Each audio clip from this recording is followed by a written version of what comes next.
Hey, happy Monday, everybody. So this is the video that you've been waiting for. Now, what you're looking at is the first part of the set of modules that I will build that will run down this wall now that I got that 3% grade installed. Basically, I just built it on a shelf, and then I put down the track already because once I get this these sections put together, I won't be able to reach it, of course. My plan was to have a whole nother section, 8-foot section, built today. And after 3 hours of being on the phone with the Veterans Administration, that did not happen. So come back here in a few days and I'll have this up. I'll probably do a video on Thursday showing this piece being up and installed.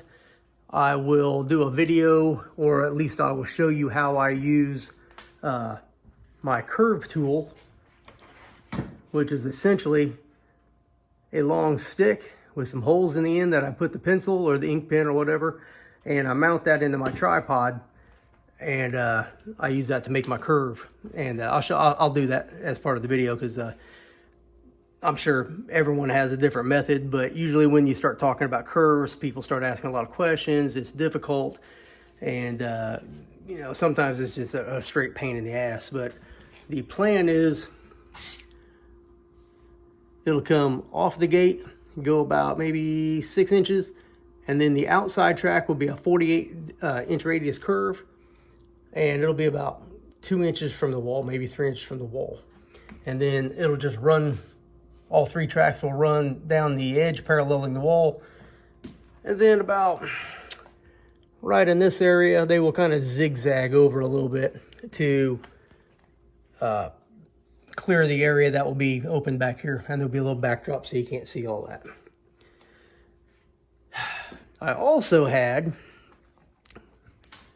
planned on reinstalling the piece over here as well, this next 8-foot section. I was going to staple down and glue and staple down the plywood here, take all that stuff off. I already got the foam cut for that. I was going to go ahead and put that on, and then have this next piece up.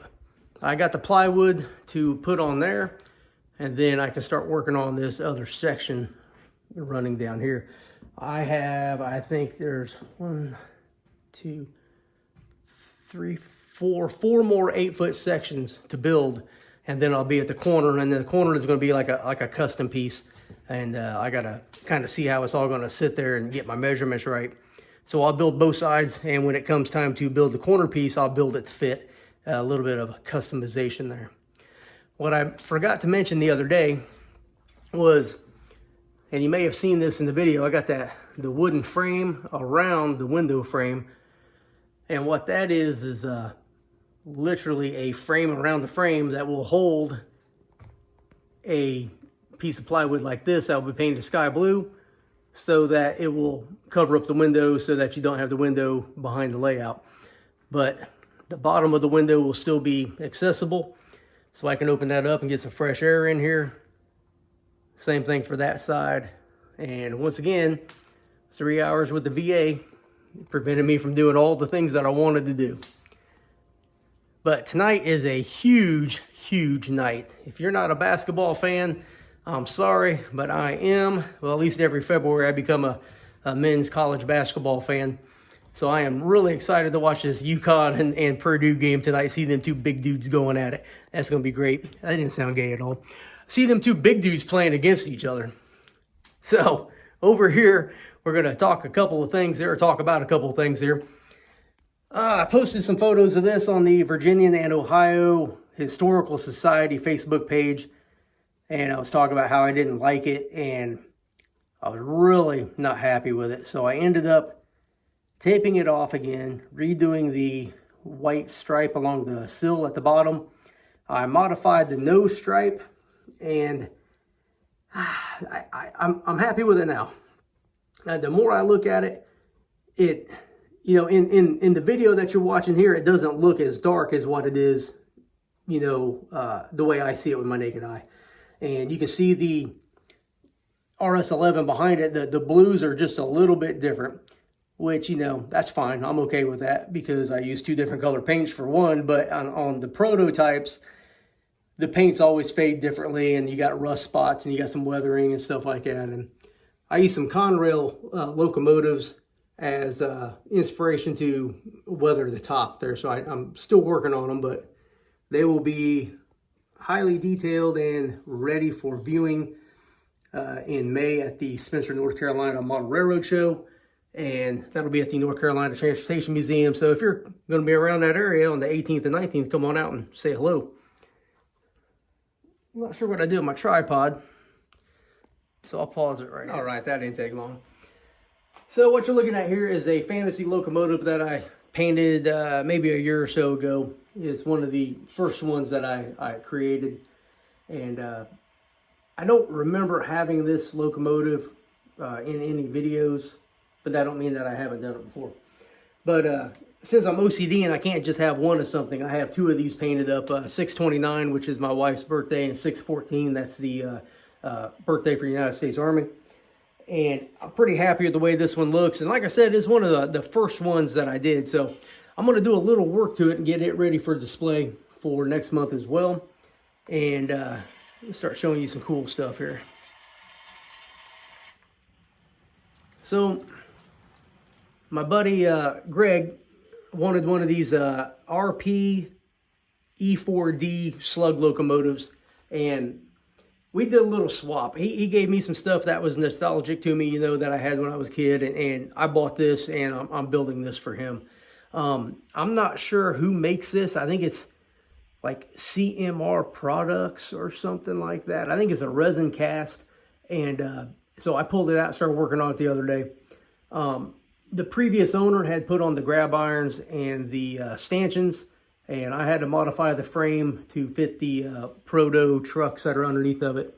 And it can't be powered because there's not enough room for it, the motor inside it. But I think it's going to look really good. It's going to be on display next month as well. And that's really what I'm just highlighting products this time, because, or not products, but projects this month. And then I think it's going to look good, so I'll give you an update on that here in the very near future. Next we have SD40-2 1031. I really love this locomotive. I mean, love it.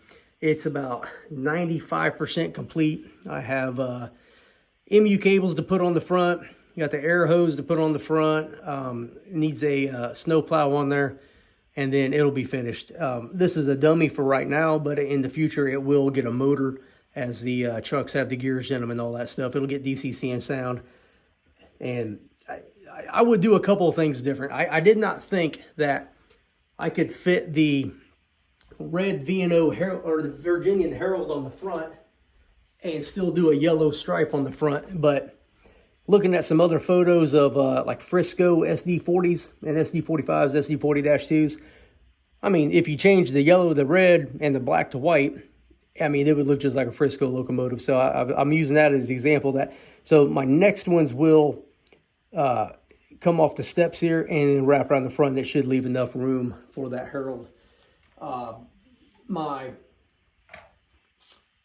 plan is that this and the other 2 SD40s that I've painted for the Virginian will probably go up for sale at some time in the future, because I don't want my modeling years of operation to go past 1966. I'm a transition era guy, but my friend Dwight got me into diesels. And before we started hanging out and playing trains, all I really had was steam. And I've got 30 plus steam locomotives on my layout right now. Plus I've been buying all these diesels and working on everything.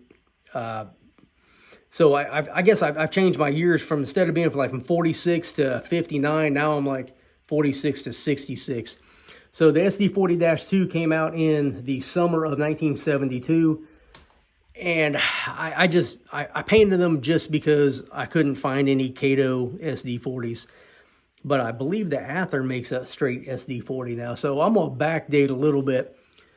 So my 3 SD40-2s will probably go on eBay or something, maybe in the next 6-8 months. I've also got a couple of nickel plate SD40-2s that I've painted that I want to backdate to 1966 as well. So they'll probably all be on the chopping block here in the next, like I said, maybe the next 6 months or so. We'll see.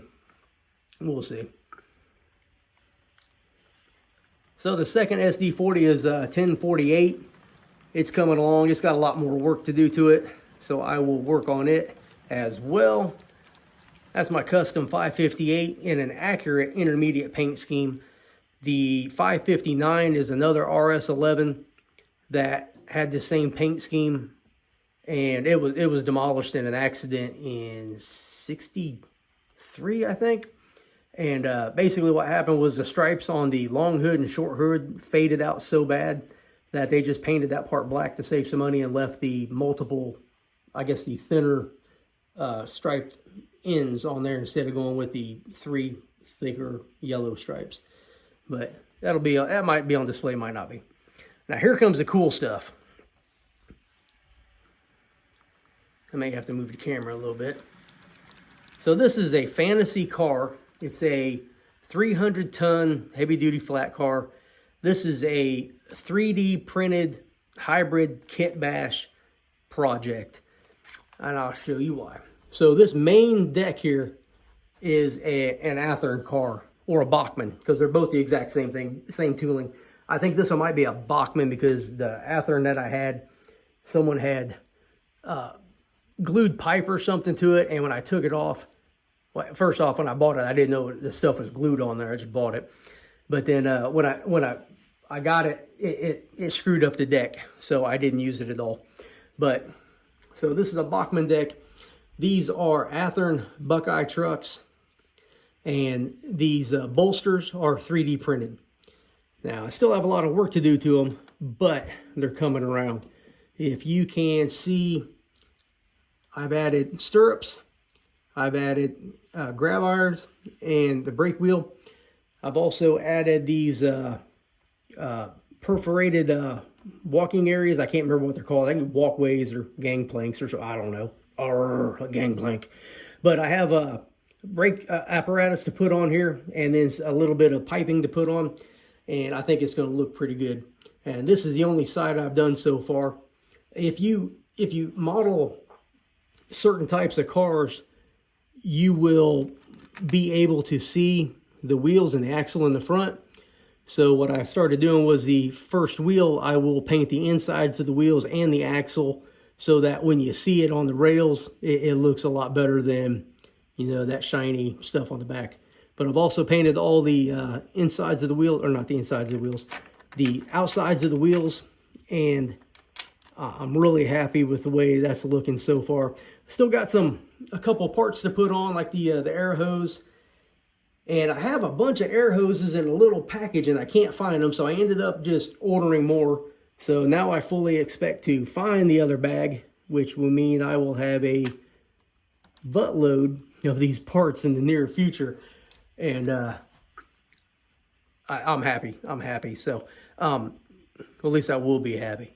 But needless to say, this project's coming along. Hopefully when I get those air hoses in, it'll get finished up here pretty quick. I'll get it all screwed together, and it will run pretty good. I'm gonna get a couple of massive loads to put on there, you know, because that's what it's made for, and I think it's gonna look pretty good. So once I get some more decals to reflect the accurate weights, I'm waiting for Steel Mill Modeling Supply Company to put them on their website. I talked to him the other day, and he said he'd get them up there for me, and we're working on that now. Hey, happy Sunday, everybody. Real quick, because this is going to be put together with some other videos, but I wanted to show you this F38 flat car that I ordered from Ernest Trains, and I'm really pretty happy with it. A couple little tweaks here and there to it, but I'll go into more detail here in a little bit. But I wanted to show you what it looked like because I'm about to disassemble it and start painting. I may make videos of this, I may not. And you're probably asking me, Rob, why didn't you make a video of how you put this together? Well, the answer is because I wanted to put it together first, and I'm going to order another one, and then I'll make a full video on that one. To Mr. Ernest, I'm going to make a couple of recommendations that, I mean, pretty simple, but it will make the process a little easier for a novice modeler. Little things, but I'll go into that in a little bit. Ain't that pretty? Now, you just watched that little short video I had to edit in because I wanted you to see what it looked like before I painted it and did anything to it. This is a Pennsylvania Railroad F38 heavy-duty flat car. It's had like a 500,000-pound capacity, so 250 tons. Oh my God, this thing, I got it Saturday, so it's Monday, and it just needs the air hoses on each end and decals, and it's 100% complete. This was super fun to do. You probably heard me say before in some videos, I get insomnia, so I'll stay up, till 3 o'clock in the morning out here working because I go to bed and I can't sleep, so I just get back up. And there's no sense in laying in there making my wife suffer while I toss and turn. So I come out here and do some stuff. So I was working until about 4 o'clock this morning on this when she finally come out and said, hey, bring your ass to bed. You've been up all night long. You're not going to go to sleep if you're playing with your trains. And I was like, all right. So I went in with the bed. We had a lot of stuff to do today. I'm going to do a complete review and build on video for this car. The prototype, there was 2 prototypes on the Pennsylvania. They only had 2 of these. And I'm going to buy another one so I can model both of them. So the next one I get will be a full-blown build of it and review. I will tell you this much. I'm happy with the product. I'm happy with the way it looks. I love the car, but there are some other things that I feel that Mr. Ernest can do better. And I'm going to reach out to him and hopefully he's receptive, because I'm not going to be a dick about it and tell him, hey, you need to do this and this and this. I can be tactful and make a good point and a very good argument when I need to. And I think this model, I would give it a maybe a B- right now, but I think it could easily become an A+ model, because first off, you don't find these in brass hardly at all anymore. Secondly, a lot of Pennsylvania guys out there who would love to have this car, but you got rivet counters out there, and you guys know who you are, and you won't be happy with it. You won't be happy with it. Now, I have the schematic that I got from probably the Pennsylvania Railroad Historical and Technical Society or something like that, but I have the schematic for it, and I can tell you a couple of things right off the bat. The brake housing here, where the wheel's at, should be a little bit higher and be squared off at the top, not rounded. Not a big deal. It would, let's see, this main deck here is exactly 50 feet long, but this one here is a little bit short. I think it's 48.5 or 49. The trucks, they're Buckeye trucks, but the distance between the journals are off. They still look good though. I think the air reservoir needs to be just a little bit bigger, and if the trucks are the right size, there'll be more space here for that. But you don't know that unless you start measuring. And I was really kind of, critical of this, when I bought it. And the idea was, I'm not very experienced with 3D prints and 3D models, but I was really excited about this, and I have to remember to curb my excitement, keep my expectations low so I'm not disappointed. And I'm not disappointed with the results of the car. It looks great. For me as a modeler, sometimes I like things to be exact, and some things it's good enough. And this is good enough. But there are just some minor tweaks that would make this B- car into an A+ car with, in my opinion, little work, because it's all CAD stuff to my understanding. But like this model here, there are dimples for the grab irons and for the stirrups. So you don't have to do a whole lot of extra measuring and marking and guesswork to put those parts on. On this car, I basically just guessed and did my best that I could. But there's not a whole lot of meat right here to put these grab irons on or these stirrups. So I had to, use a little artistic license. Same thing for the grab irons on the ends, on the end sills here. You know, a lot of people don't put those on, but those are a necessity when you're in between the cars. I mean, it's easy to trip on something when you're lacing hoses, and sometimes, you know, having that grab right there, because you don't ever want to put your hands on the coupler. So you got that grab iron right there to help you, if standing on, baseball sized rocks all the time and everything, it's easy to, for that stuff to roll out from underneath your feet. So, but, I just kind of guesstimated those, and the ones I used were a little short, but once again, it's good enough.